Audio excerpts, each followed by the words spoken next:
O fim da jornada de 6 dias de trabalho para um dia de descanso, a famosa 6 por 1, foi defendida em plenário por deputados da base do governo, porém criticada por parlamentares da oposição, que defendem a negociação direta entre empregados e empregadores. A deputada deputada federal Érica Hilton, por São Paulo, líder do PSOL, ela busca conseguir 171 assinaturas para poder apresentar a proposta de emenda à Constituição, a PEC, que estabelece a duração do trabalho de até 8 horas diárias e 36 semanais, com jornada de 4 dias por semana e 3 de descanso. A gente fala mais sobre esse assunto e conversa agora com a coautora da PEC, que pede o fim da escala 6 por 1, a deputada federal pelo PCdoB da Bahia, Alice Portugal. Prazer recebê-la, deputada. Seja bem-vinda. Bom dia. Muito bom dia, Jefferson. Muito bom dia a todos vocês da Tarde FM. Alguns minutinhos de atraso, mas estou aqui com vocês. Prazer todo nosso. Como é que a deputada Alice Portugal justifica a necessidade de abolir essa jornada 6 por 1 num contexto onde muitos defendem a negociação direta entre empregado e empregador, deputada?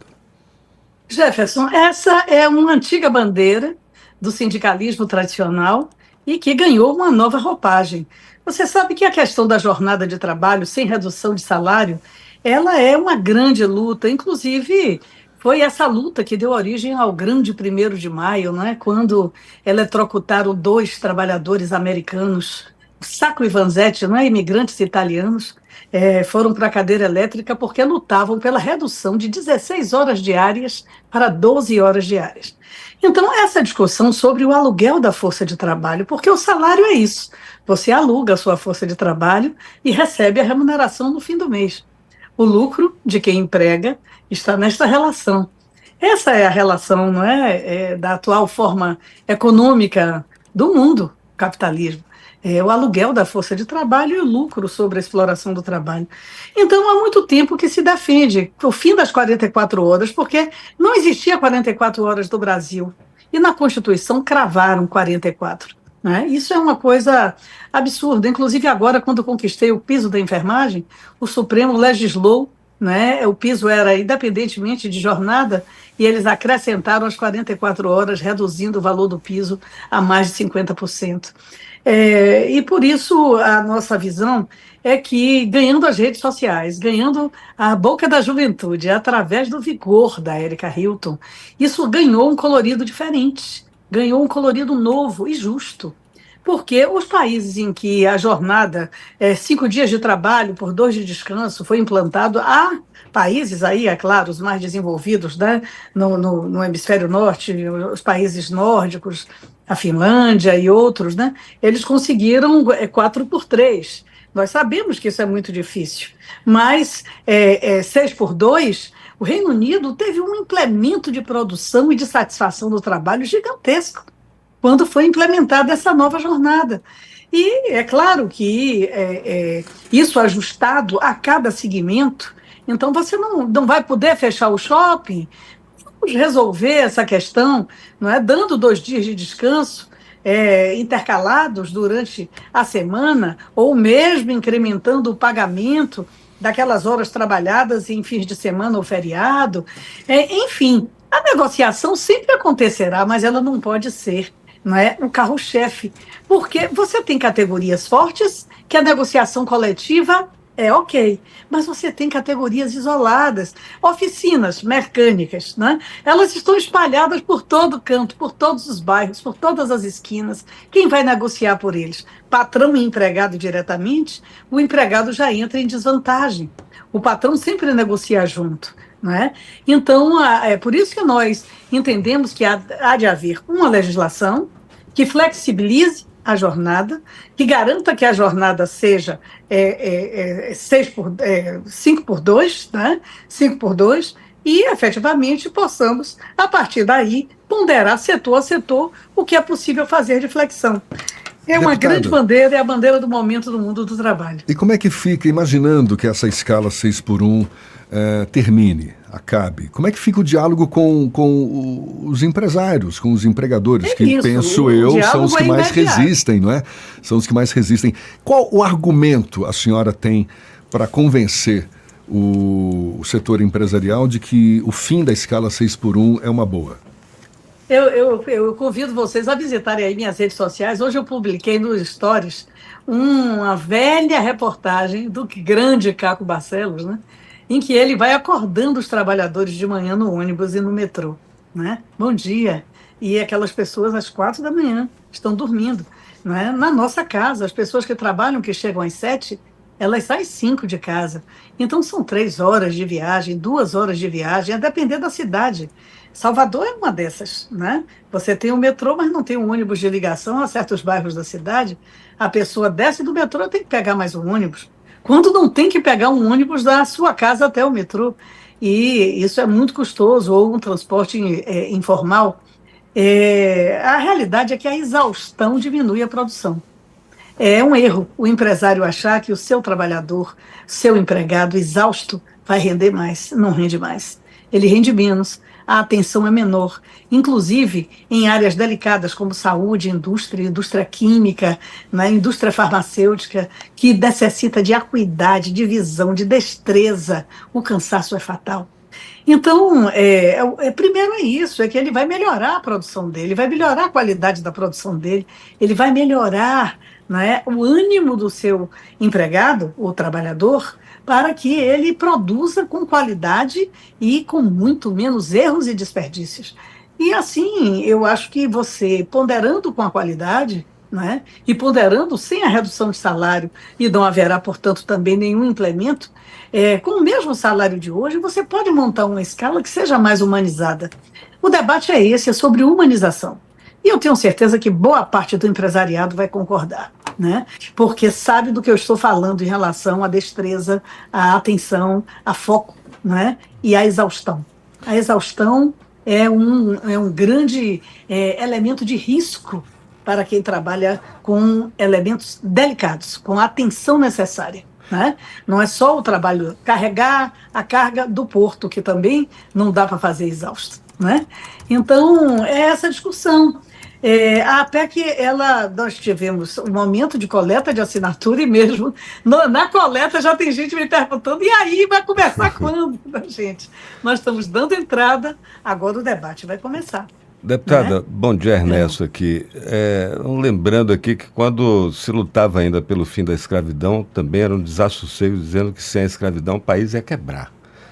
Acho que disseram mais ou menos a mesma coisa na época da CLT também, que o país não suportaria salário mínimo, etc. Sempre tem essa queixa. Agora, nesse momento, sobretudo depois dos debates aí nas eleições municipais, cada vez se fala mais e a própria esquerda está cedendo, incluindo também na sua pauta, pelo menos, a questão dos autônomos, dos trabalhadores autônomos, dos informais, etc.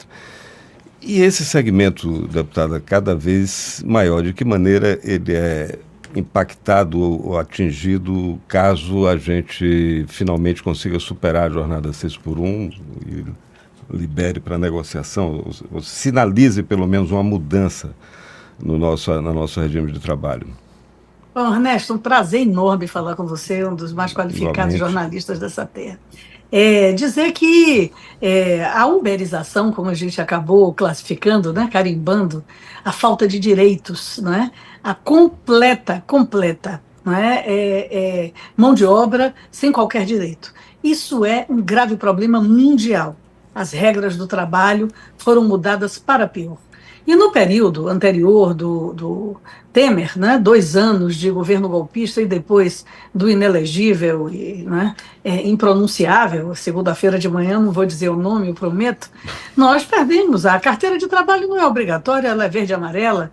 Você pode contratar com contratos reduzidos. Aproveitaram a pandemia e construíram um novo regramento, detonaram com a CLT. Isso tudo impacta, Ernesto, por exemplo, na Previdência Social, que é um sistema de vasos comunicantes. Você vai se aposentar porque você colaborou a vida inteira. Você contribuiu a vida inteira e agora está faltando dinheiro na saída. Por quê? Porque menos gente está entrando. Está faltando quem contribua agora. Está faltando agora. Está faltando quem contribua agora. Então, nós temos que chegar a uma pactuação com essa discussão do trabalho informal no Brasil.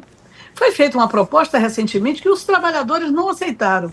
Na minha opinião, há uma influência fortíssima de redes sociais, há uma influência, claro, gigantesca da falta de vagas de emprego, do desemprego, não é? Que tem diminuído esses últimos meses no Brasil, mas nós sabemos, somos um país continental, a juventude quer trabalhar, não é? E acaba que o motorista de aplicativo, o entregador de mercadorias, de alimentos, esse realiza aquele trabalho, às vezes, intermitente, não é?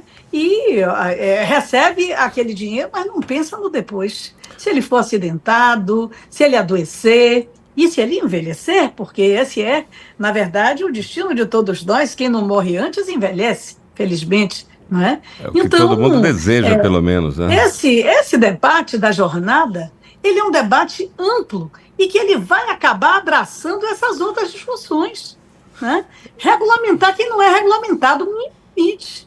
É preciso haver uma mínima regulamentação de direitos. Recentemente foi aprovado contra o meu voto no Congresso Nacional a transformação de manicures, profissionais de estética, atenção mulheres que me ouvem, não é? Em MEI. Elas são microempreendedoras individuais, não têm direito à previdência, não têm direito à licença maternidade. O que é que está acontecendo? Há empregadores que dizem, não, aí também é demais, e paga a previdência das meninas. Entendeu? Garante a licença maternidade. Se ela adoecer, não tem INSS. Então, essa é uma outra discussão que está casada com a jornada. Nós precisamos, ao mesmo tempo que a gente trabalha a ideia de que a exaustão ela é um fator de risco e um fator de improdutividade, não é? E, senhores empresários, pensem nisso que eu estou dizendo, não é? Eu tenho uma experiência larga na luta trabalhista. A conta do risco, muitas vezes, recai sobre todos nós no auxílio-doença, o pagamento do auxílio-doença. Mas não tenha dúvida. Não na conta da Previdência. Agora, deputada... Não tendo adicção, não é? Tudo Sim. isso, o uso até de drogas lícitas, estimulantes, não é? Veja a situação das estradas. Só se fala cada vez mais nos problemas de saúde mental, cada vez mais. Exatamente, né, deputada? Exatamente. Agora, deputada, eu estou editando um ensaio fotográfico aí com fotos de Milton Mendes, de Mano Dias e de Manuel Porto, história das lutas sociais aí desde a década de 70. Alguém. Pois é. E essa pauta a gente vê nas manifestações de décadas atrás, já se falava em redução da jornada. Né? No Congresso Nacional isso entrou na pauta a primeira vez por iniciativa do deputado Inácio Arruda, do Ceará, do seu partido. E agora está voltando com essa força toda. É interessante a gente registrar isso, Jefferson, porque um trabalhador desses no Rio de Janeiro, um balconista de farmácia, exausto, né? Um ponto mesmo de exaustão, chegou em casa uma vez exausto, grava um vídeo falando desse drama e solta nas redes sociais e apaga na cama de cansaço. Horas depois, esse cara acorda e toma um susto quando vê que o vídeo dele viralizou. E numa proporção assim absurda. Esse cara, militante do PSOL, faz disso sua bandeira, se candidata a vereador e foi um dos mais votados do Rio de Janeiro. Exatamente. Então a deputada Érica Hilton pega essa bandeira e leva para a Câmara, que é a casa que tem competência. Rique Azevedo. Isso, Rique Azevedo. Então, me parece, deputado, que essa proposta agora está voltando com uma força muito grande e vem de baixo. Agora eu lhe pergunto, isso que eu queria lhe perguntar, porque esse é o Congresso mais conservador que a gente tem nas últimas legislaturas. E é interessante ver exatamente chegar uma demanda com essa força que chega, mas exatamente num Congresso que pensa que a gente tem direito demais, né? Como é que vai ser esse embate lá dentro? É isso, o embate é violento e é todos os dias. Nos bons dias, nós que defendemos direitos, né, que defendemos essa maior horizontalização da sociedade, somos 132, nos bons dias, de 513. Não é? E eu acredito que Rick e Érica terem renovado a bandeira via redes traz consigo o contágio da discussão, da luta contra o preconceito, não é? O que se costumou chamar de identitarismo, mas que eu chamo, não é, na verdade, de lutas interseccionais. Isso chamou muita atenção, porque é uma mulher trans que levanta a questão, é uma jovem E ele mais jovem ainda, um trabalhador negro de periferia do Rio de Janeiro. Então, o que nós estamos com a bandeira na mão há décadas, né? Redução de jornada sem redução de salário, se transformou contra 6 por 1. Então, fez uma forma contracta e, ao mesmo tempo, sentida de dizer isso. E aí é quando, como a juventude diz, rompe a bolha. Aquele Congresso está ali, mas ele é susceptível à pressão social. Se a sociedade gritar de fora para dentro, esse 300 e tanto a 130 muda, a matemática muda, não é? Porque a política, ela é, acima de tudo, sentimento e vontade, mas ela é também matemática. Quando a urna abre, ela vira matemática, não é?